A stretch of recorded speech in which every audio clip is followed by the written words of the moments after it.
Assalamualaikum warahmatullahi wabarakatuh. Kami dari kelompok 1 yang beranggotakan saya sendiri, Haryo Bimo Gunadi, Muhammad Handika, Muhammad Fadilah Ramadan, Muhammad Ipangsyah, Mia Amelia, dan Muhammad Abdillah Ramadhani yang akan menjelaskan tentang problematika bimbingan dan konseling. Penyelenggaraan bimbingan dan konseling di sekolah menyangkut upaya memfasilitasi peserta didik yang selanjutnya disebut konseling, agar mampu mengembangkan potensi dirinya atau mencapai tugas-tugas perkembangannya, menyangkut aspek fisik, emosi, intelektual, sosial, dan moral spiritual.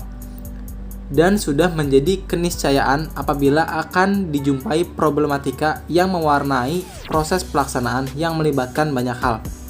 Materi kali ini akan membahas problematika yang menyangkut tentang kelembagaan atau bimbingan dan konseling itu sendiri, peserta didik konseli, dan konselor. Pengertian problematika bimbingan dan konseling. Istilah problema atau problematika berasal dari bahasa Inggris, yaitu problematic, yang artinya persoalan atau masalah.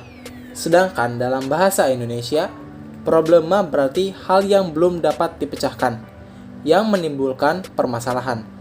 Adapun bimbingan dan konseling adalah proses bantuan atau pertolongan yang diberikan oleh pembimbing kepada individu melalui pertemuan tatap muka atau hubungan timbal balik antara keduanya, agar konseli memiliki kemampuan atau kecakapan melihat dan menemukan masalahnya serta mampu memecahkan masalahnya sendiri. Jadi, problematika bimbingan dan konseling dapat diartikan sebagai masalah yang dihadapi dalam proses bantuan atau pertolongan yang diberikan oleh pembimbing kepada individu yang dibimbing. Problematika bimbingan konseling di tingkat sekolah. Terdapat dua faktor dalam permasalahan jika ditinjau dari siswa dan proses belajar, yaitu yang pertama ada faktor internal. Nah, faktor internal ini masalah yang timbul dari dalam diri siswa atau faktor-faktor internal yang ditimbulkan ketidakberesan siswa dalam belajar. Faktor internal berasal dari diri anak itu sendiri, seperti kesehatan, rasa aman, faktor kemampuan intelektual, faktor efektif seperti perasaan dan percaya diri, motivasi, kematangan untuk belajar, usia, jenis kelamin, latar belakang sosial, kebiasaan belajar, kemampuan mengingat, dan kemampuan penginderaan seperti melihat, mendengar, meraba, dan merasa.